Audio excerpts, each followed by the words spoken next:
Hi, my name's Tom. I was sent this tire pressure gauge to go ahead and give an honest review, and that's exactly what I'm going to do. I don't do a lot of car maintenance. I fill it with gas, I replace the windshield wipers, and I go ahead and I give the tires air. And that's about it. But this thing has made my life so much easier because it's more than just for cars. It can be used for bikes, balls, motorcycle tires, anything and everything where you need an air compressor to go ahead and blow up something. This thing works great.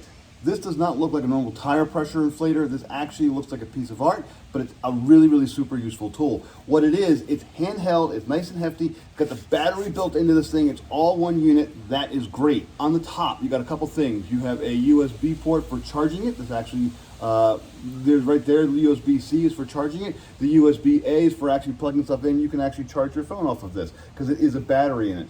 And then you have a little LED light. The LED light will come on or show SOS signal. We'll show you all that stuff. And on the front here, you have this beautiful screen and you have a bunch of little buttons there. Let's go ahead and turn it on. You can see it's turned on. You can see it real well there. It's got like bright LED. Those white LEDs are real nice and bright. So right now when it starts up, you see right now it's got like a little car and it says bar. That's the unit of measurement is bar, and car is kind of what it's set at. The little U will change your unit of measurement. There we go. There's KPA and there's PSI. So I'm going to stick with PSI for now, but I see cars 36 PSI because most car tires are around this range of 36 PSI. It's a preset pressure setting and it works really well. If your car is a little more, a little less, no problem. You just set it up or set it down. That's fine. I'm going to change to what else we have. We have motorcycle. We have bicycle, and then we have ball, and then we finally have kind of a manual mode with no little icons. And again, you can change this to whatever you want. It defaults to 52, but I can go ahead and go down and go up and whatever I want. Once it's set, then I'm ready to go ahead and give my tire some air. So here's the hose that comes with it. It's got a standard kind of an end for the car, and then this little screw-in end actually just goes in the end here. So I'm just gonna go ahead and screw this in, just like that. Okay, there we go, it's screwed in. I'm going to take my cap off of my car tire. I'm going to go ahead and put this on. This is screw, so I can screw it on. I'm not just pressing it on, I'm actually screwing it on, which is really nice. There we go, look at that. Can you see it? My little thing just went ahead and changed to 36. So my tire pressure, the default, it should be 36. This tire happens to be exactly 36. So here's what I'm going to go ahead and do. I'm going to bump up the pressure to 37, just kind of bump it up 1 extra pound. And then I'm going to go ahead and press this. What it's going to do is it's going to run and get this pressure to 37, and then it will shut off automatically. That's the whole point of these presets. It'll get to the point where you want and then shut off automatically. So here we go.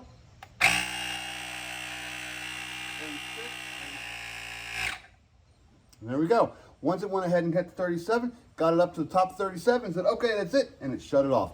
That's all there is to it. This thing is really cool. When it's on, by the way, you can turn the light on. There's the light. If you press it again, it just flashes a little bit. What that does, that actually does a little SOS signal, like 3 short, 3 long, or 3 long, 3 short, 3, but it does SOS. So if you're in trouble and you have this, you can go ahead and kind of set this up, turn it on, put it in your car, rest in your car, if you ever need it in case of an emergency. It's a bright light for working. It's not really a signal light per se, but it is a good light for working, and it's going to be fine for an emergency light because anything is better than nothing. Again, there's a battery built into this, so you can go ahead and charge your phone off this if you really want to. When you're done, you just go ahead and take this off, and you're done. The default end is a Schrader valve. It's kind of the standard thing for cars. You also get a Vesta valve that you can just go ahead and screw on there, a little converter, and you also get a needle plow valve that you can go ahead and screw on there too. That's great for sports balls and stuff. While I was filming this, my daughter came over to me with a flat basketball and said, "Dad, can you inflate this for me?" And I said, yes, I could. So here's what I'm going to do. I'm going to go ahead and set it for, let's see here. We have a car right now. I want to go ahead and set it. There's that, there's ball. 8 PSI, and that's exactly what the ball actually says on it as well. So I'm going to go ahead and I'm going to moisten the needle, because that's what you're supposed to do. Moisten the needle a little bit to kind of put it into the ball. Let's see, there's the little balls. So I'm going to go ahead and put this into the ball's valve right there, just like that.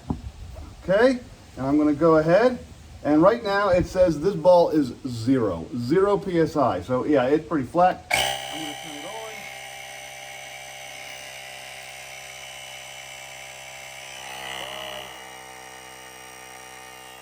There we go, just stopped. We have 8, and I'm gonna go ahead and pop it out.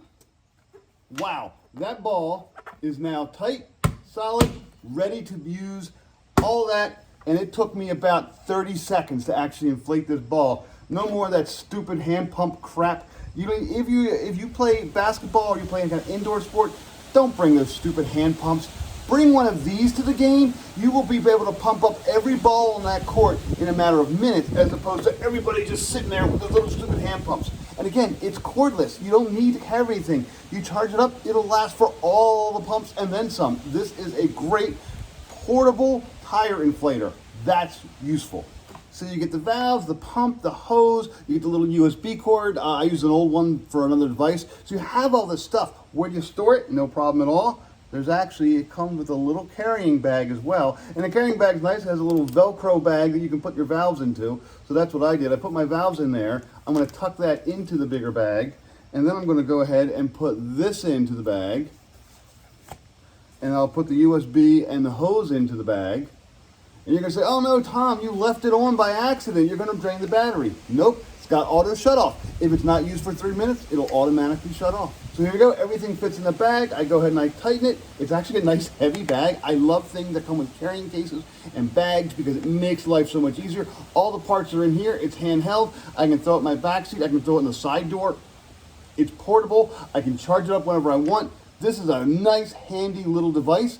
I would suggest getting this for everyone in your family who's got a car. Keep one of these in the car at all times. Charge it up once every 6 months or so. Just make sure it's working and you'll be set. If you ever get low tire pressure, you ever get a flat tire somewhere and you just need to pump it up and just get to a gas station to go ahead and get it fixed, this is your device. This is your tool. Again, just a great device overall. I highly recommend this.